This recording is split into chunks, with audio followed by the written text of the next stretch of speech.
आ गए हैं दूसरे अध्याय के, केवल एक सेक्शन और बचा है इसके बाद।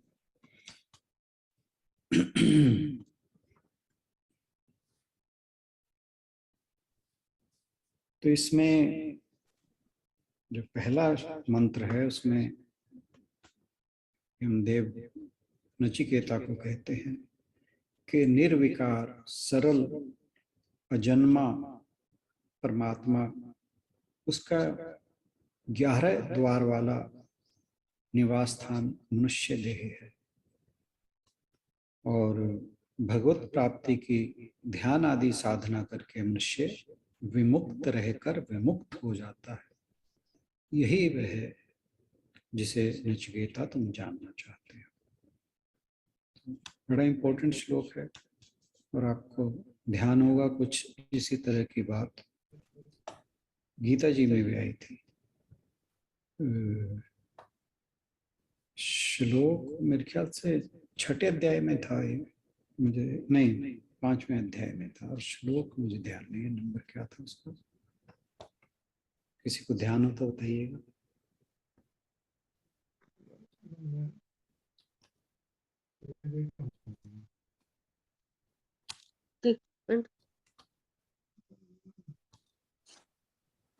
है किसी को ध्यान? तो कौन सा क्या पूछा है आपने, एक बार रिपीट करेंगे क्वेश्चन? उसमें 9 द्वार वाला बताया हुआ है कि जो मनुष्य देव है उसके 9 द्वार हैं और वो आत्मा का घर है। 5वें श्लोक 5वें अध्याय में है जहां तक मुझे याद आ रहा। खैर तो उसको हम बाद में देखते हैं। अगर मुझे कहीं दिखा तो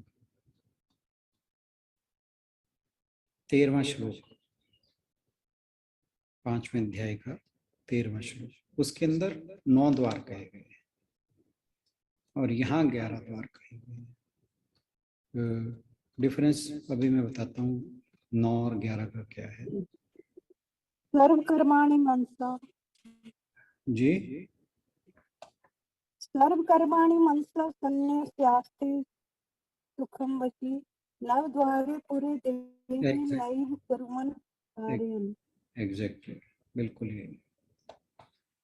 तो वहां पे 9 द्वार वाला जो मानव देह है वो आत्मा का घर बताया गया है और यहाँ पर 11 द्वार वाला कि जो अजन्मा और निर्विकार और सरल परमात्मा है उसका निवास स्थान यह 11 द्वार वाला मनुष्य देह है और उस भगवत प्राप्ति की ध्यान आदि साधना करके मनुष्य विमुक्त रहकर विमुक्त हो जाता है। ये इस लाइन का भी मतलब समझने वाला है कि यहाँ पर क्या कहा जा रहा है, विमुक्त रहकर विमुक्त हो जाता है। यही तो वह है जिसे तुम जानना चाहते हो नचिकेता। मनुष्य का जो शरीर है वो परमात्मा का मंदिर समझना चाहिए। यह एक किस्म का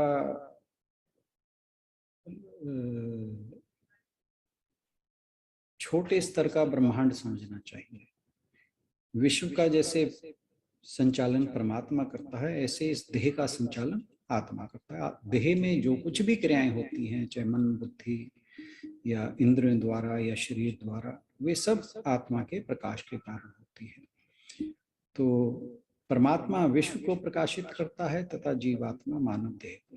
जीवात्मा अपने शुद्ध रूप में परमात्मा ही है। परमात्मा निर्विकार है तथा जीवात्मा अविद्या रूपी विकार से ग्रस्त है।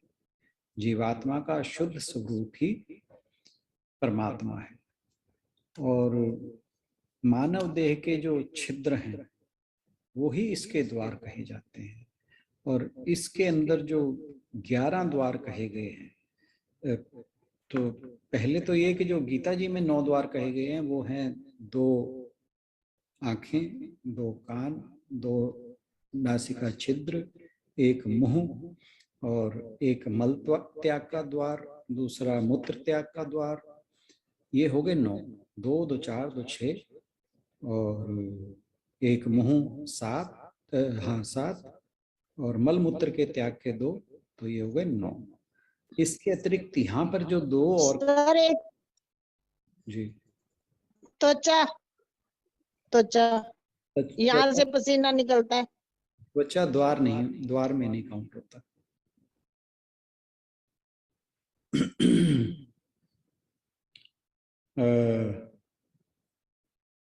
और एक चीज और कि ये जो द्वार कहे जाते हैं, जो आत्मा जब मनुष्य की मृत्यु होती है तो जीवात्मा इन्हीं किसी द्वारों में से निकल कर जाती है, त्वचा में से नहीं जाती। ये भी ध्यान रखने वाली बात है।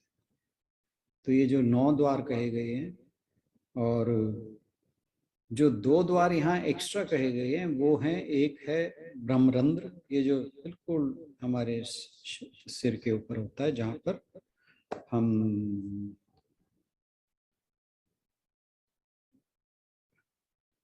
सहस्रार कमल की कल्पना करते हैं चक्रों में। और जो 11वां द्वार है वो नाभि कहा गया है। नाभि के बारे में आई एम नॉट श्योर, परंतु ब्रह्मरंध्र के बारे में मुझे पता है कि बहुत से जो सिद्ध पुरुष हैं, ज्ञानी जन हैं, ऋषि मुनि हैं, ऐसे लोगों की जो आत्मा है ब्रह्मरंध्र से भी निकलती है। तो नाभि का मुझे कोई दृष्टांत मालूम नहीं है, इसलिए उसके बारे में मैं कुछ नहीं कह सकता। तो अब ये जो बात आई थी कि मनुष्य विमुक्त रहकर विमुक्त हो जाता है, विमुक्तश्च विमुच्यते, ये मंत्र में था।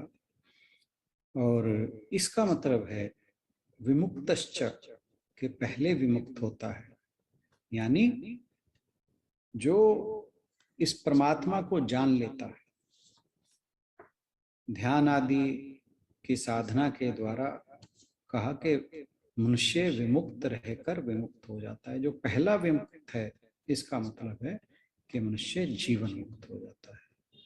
और दूसरा जो विमुक्त है कि जब उसके जीवन की लीला समाप्त हो जाती है उसके बाद जो है वो विदेह मुक्त हो जाता है। तो यहाँ पर दोनों मुक्तियों की बात करती है यमाचार्य ने।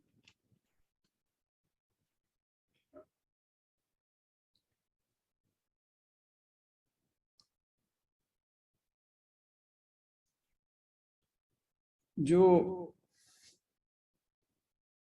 मानव जीवन है वो परमात्मा की प्राप्ति के लिए उसका सबसे जो महत्वपूर्ण उपकरण है वो यह देह ही है, जिसे यहाँ पर 11 द्वारों वाले कहा है। और जो पशु हैं और अन्य प्राणी हैं, क्योंकि उनमें बुद्धि नहीं होती, बुद्धि का विकास नहीं होता, इसलिए वो इस जो परमात्मा की प्राप्ति है उससे वंचित रह जाते हैं। और जो अज्ञानी मनुष्य है, मूढ़ मनुष्य जब है, वो सांसारिक भोगों में फंसा होने के कारण वो भी परमात्मा की प्राप्ति से वंचित रहता है। और इसी कारण चिंता, भय, शोक, ये सारे दुख जो हैं उसे घेरे रहते हैं और इन दुखों से कभी उसका पार नहीं होता और इसी प्रकार वह जन्म मरण के चक्कर में फंसा रहता है। लेकिन अगर वह अज्ञान से मुक्त हो जाए और अपने दिव्य स्वरूप को जान ले तो फिर वह चिंता आदि जो शोक दुख हैं उनसे मुक्त हो जाता है। और जीवन रहते अगर वह अवस्था प्राप्त कर लेता है तो उसे जीवन मुक्त कहा जाता है। और फिर उसके बाद जब वह समय आने पर उसकी मृत्यु होती है तो वह विदेह मुक्त कहा जाता है।